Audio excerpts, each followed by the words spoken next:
Hello horror addicts, कैसे हैं आप सब। आज मैं फिर से हाजिर हूँ एक नई कहानी के साथ। एंजॉय। चुड़ैल ने पंडित जी को गले से पकड़कर हवा में खड़ा कर दिया और एक झटके से जमीन पर दे मारा। पंडित जी दर्द से कराह उठे। वो उठने की कोशिश कर रहे थे, हाथ पैर मार रहे थे, लेकिन चुड़ैल ने एक पैर उनके सीने पर रखा हुआ था, जिसकी वजह से वो उठ नहीं पा रहे थे। देखते देखते पंडित जी के पूरे शरीर पर चोट के निशान बनने लगे और उसमें से हल्का हल्का खून भी रिस रहा था। पंडित जी दर्द में तड़पने लगे। चुड़ैल उन पर पूरी तरह से हावी हो गई थी। रंजन डर के मारे दीवार से चिपक कर बैठ गया था। उसने ऐसा भयंकर नज़ारा पहली बार ही देखा था। उसके बाद एक झन्नाटेदार चांटा पंडित जी के गाल से टकराया, जिसकी गूंज पूरे घर में सुनाई दी और पंडित जी के मुंह से खून बहने लगा। फिर उस चुड़ैल की कड़कती आवाज़ गूंजी, अगर तू जिंदा रहना चाहता है तो तुरंत यहाँ से निकल ले, और फिर कभी मेरे और मेरे सोनू के बीच में आने की कोशिश की तो वो तेरा आखिरी दिन होगा। सोनू। जैसे ही ये शब्द मेरे कानों में पड़ा, मेरे पैरों के तले ज़मीन ही निकल गई और पुरानी यादों का तूफान मेरे दिमाग में उठ खड़ा हुआ। उस दिन तेज़ बारिश हो रही थी जब मेरा और प्रियंका का किसी बात पर झगड़ा हुआ था। मैं नाराज़ होकर चला जा रहा था और पीछे से प्रियंका मुझे बीच सड़क पर खड़ी बारिश में भीगते हुए आवाज़ें दे रही थी, पर मैं अनसुना करके आगे बढ़ा जा रहा था कि तभी मुझे एक्सीडेंट और प्रियंका के चीख की आवाज़ एक साथ सुनाई दी। मुड़कर देखा तो प्रियंका बीच सड़क पर गिरी हुई थी। मेरे दिल की धड़कन तेज़ हो गई और पैर खुद ब खुद उसकी तरफ भागने लगे। जाकर देखा तो प्रियंका बुरी तरह से घायल सड़क पर गिरी हुई थी और हर जगह से खून बह रहा था। मैंने प्रियंका को पुकारा, उसका सिर उठाया और गाल पर थपथपाया तो उसने हल्के से आंखें खोली। सोनू, मुझे बचा लो, मैं मरना नहीं चाहती, मैं तुम्हें छोड़कर जाना नहीं चाहती। आई प्रॉमिस प्रियंका, मैं तुम्हें कुछ नहीं होने दूंगा, हम हमेशा साथ रहेंगे। मैंने उसे उठाकर सड़क के किनारे एक पेड़ के नीचे बिठाया और मदद ढूंढने को गया। बारिश बहुत तेज़ थी, कहीं कोई गाड़ी नहीं दिख रही थी। मैं बहुत दूर जाकर एक ऑटो वाले के हाथ पैर जोड़कर उसे लेकर आया, पर बहुत देर हो चुकी थी। प्रियंका की सांसें थम गई थी। इधर पंडित जी वहाँ से उठे और गिरते पड़ते घर से बाहर भागे। बाहर घर वालों ने उन्हें रोकने की कोशिश की, पर पंडित जी बिना रुके बिना पीछे मुड़े ही भाग गए। अब मेरे घर वालों को समझ आ गया कि मेरी हालत इतनी ख़राब क्यों हो रही है। अब उन्होंने मुझे एक पल को भी अकेला छोड़ना सही नहीं समझा। माँ, पिताजी या बहन, हर वक्त कोई ना कोई मेरे साथ होता। रात को भी बारी बारी से तीनों जागने और हनुमान चालीसा पढ़ने वाले थे, पर बहन छोटी थी तो जाग नहीं पाई और पढ़ते पढ़ते उसकी आँख लग गई। तो फिर से रूम में काला धुआं उठने लगा और धुआं धीरे धीरे चुड़ैल के रूप में बदल गया। सुबह मेरी तबीयत और ज़्यादा बिगड़ गई तो आस पड़ोस में भी बात फैल गई। किसी ने तांत्रिक बाबा के बारे में बताया, जो भूत प्रेत बाधा दूर करने में माहिर थे। घर वालों के पास और कोई रास्ता भी नहीं था। मुझे बचाने के लिए वो किसी भी दर पर जाने को तैयार थे।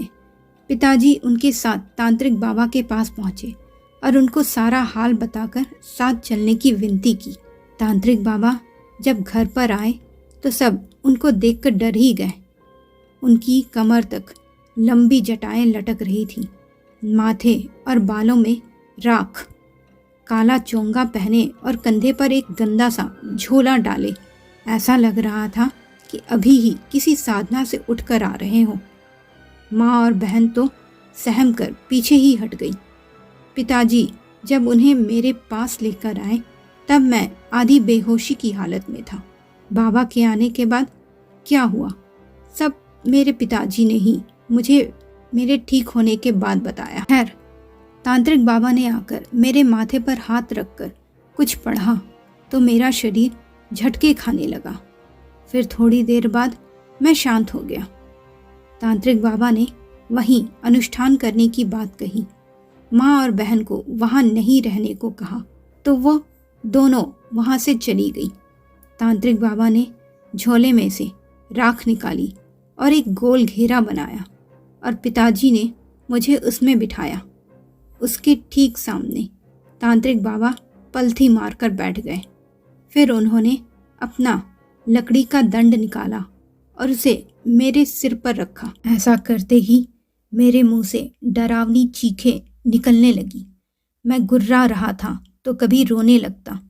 उसके बाद बाबा ने अपने हाथ में पीली सरसों ली और कुछ बुदबुदाने लगे और फिर कुछ पढ़ते हुए उन्होंने वो सरसों के दाने मेरे ऊपर डाल दिए और कड़कती आवाज़ में पूछा, कौन है तू और इस लड़के के पीछे क्यों पड़ी हुई है? मेरी आंखें अचानक लाल हो गई और भयानक पर औरत के आवाज़ में बोला, मैं तेरी गुलाम नहीं हूँ तांत्रिक, और मैं इसको नहीं छोड़ूंगी। कर ले जो करना है।